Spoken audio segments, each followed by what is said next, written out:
it's a very expensive, high product that I do, which is beautification. And as I create and go along, there's also added cost to fabric materials.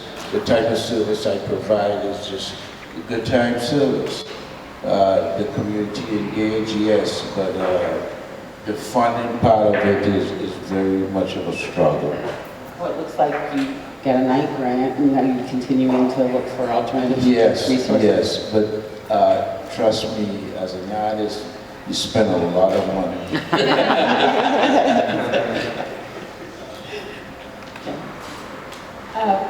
For us, it's without a doubt keeping up with demand and training. If I could find a bunch of Mr. Taylors to train new, are you teaching people what you do? Yes, I do.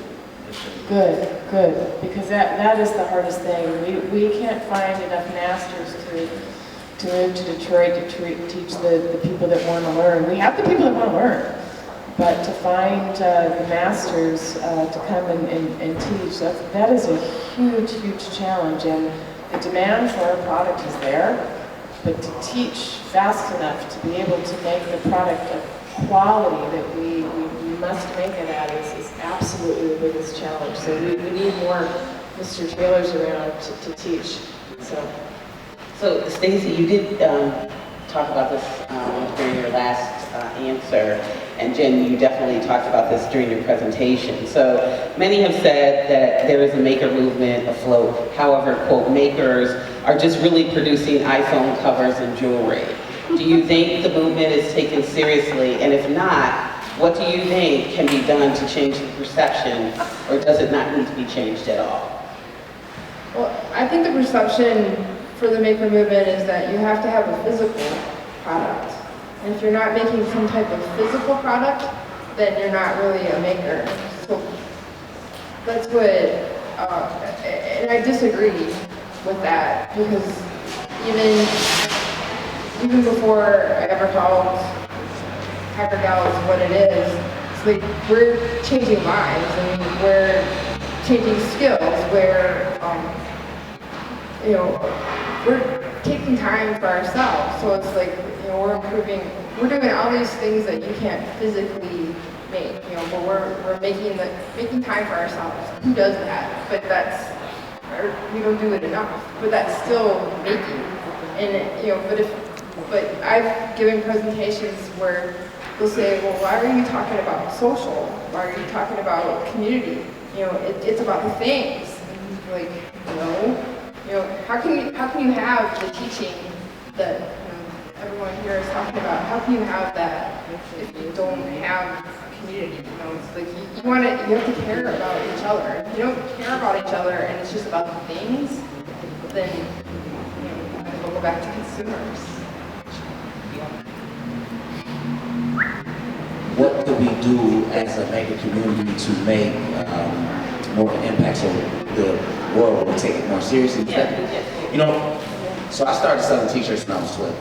By the time I was 21, I had sold my own brands in over 600 stores nationally.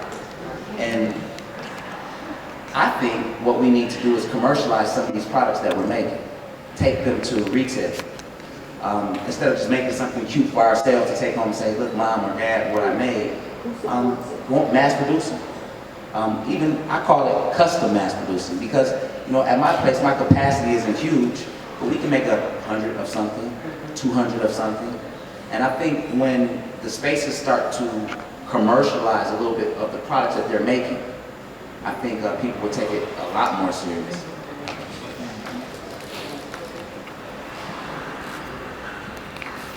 You just made a critical point. So you all are familiar with Etsy? Yeah. So one of Etsy's major initiatives right now is to bridge artisanal making with mid-scale production. Because what's happening now is many makers are going out of business because they are not sustainable. Because they haven't been able to find a way to do small to mid-scale runs because larger manufacturers can't afford to make for them, and they're not set up to manufacture. And so we're actually involved, I'm involved specifically in setting up ways to meet small to mid-scale manufacturing needs, and I could not agree with you more, and it shouldn't be a bad word. And oftentimes we tend to be purists. Like I believe, I call myself an American-made evangelist. However, I am not a purist. American-made doesn't mean that it has to be all the way down to the thread and the label and the rivet. It means that you do your best to purvey what you can in America and make it here. That's what it means. And so sometimes we're purist, and purist is not necessarily practical. So I think what you're talking about is pragmatic and practical, and we have to find the solutions for that. So I think you make a very, very valid point. Mr. Chairman? Yeah, my take, I would wish that we could get serious investors to support what we do as makers, and then we could grow and spread what we achieve to the markets. So I think that is one of the things that makers really need, the support of investments. That's a great point. So maker activity has been spreading, often off the radar of local government. However, the actions and policies of cities can serve to encourage or discourage a thriving maker community. Embracing the maker movement may be the difference, make the difference in the world where cities are competing to create environments that attract talent. So what, if any, has been your experience here in Detroit or Kalamazoo? And what would you suggest ways local government could encourage to increase makers in Detroit for Kalamazoo?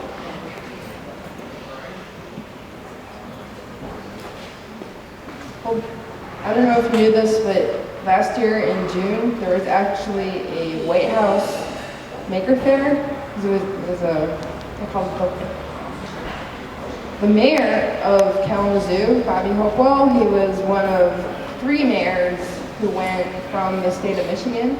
And the idea of going to that was to bring back, besides the information, was to come back to the city and actually use that. And so he has been involved. Like there was a mayor's Maker Council, which is where the effort for the maker space spun from, the current effort. And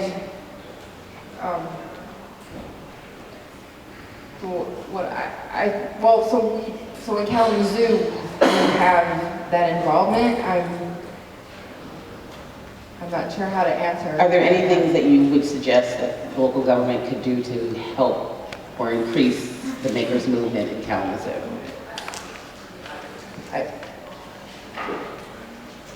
Well, the support is there. I guess helping with, there's buildings that are probably not being used that maybe could be for something like that. Kalamazoo we have the highs and lows. So in the lower areas where it really need the connections, like what he was talking about, I think we really need something at that level, and maybe helping to connect to find people who will do some of that. Because it's not necessarily like the current makerspace effort is not geared. It's more geared towards the manufacturing or the engineering, from what I've seen. It's not necessarily geared towards children or that skill. Well, I think we need that value, that skill building, but the value added. So, Thank you. So typically, government is the last place that I look for any assistance. I mean, however, in Detroit, we have a very unique situation. And I would take Pony Ride's model with approaching city government for tax breaks, for breaks on property, so that we could actually have spaces in the city where, you know, low income or low cost spaces for making things. I really think that when you're self-determined, you make a way out of no way. You are your own government, sort of say. So I would, you know, although I would like to say more resources, more of this, I think if we imparted a more self-determining spirit within, especially within the neighborhood that I'm in, the government may reach out to us more so than us reaching out to them. That's good. I want to clarify, we don't get any tax breaks at Pony Ride. No. And I think that it was interesting because recently a student from Lawrence Tech University came to do a project, and he said, yeah, you guys get these subsidies. And I kept thinking, where subsidies? We don't get any subsidies. He said, no, I saw Phil Cooley say it on a film. And I was like, I said, oh, we subsidize rent, but that is clearly out of his resources. So I had to clarify with him, and I think there's somewhat of a misconception that we're getting tax breaks or something. Trust me, we are not. We fight with the building department, which I used to run all the time as well. Mr. Taylor? Yeah,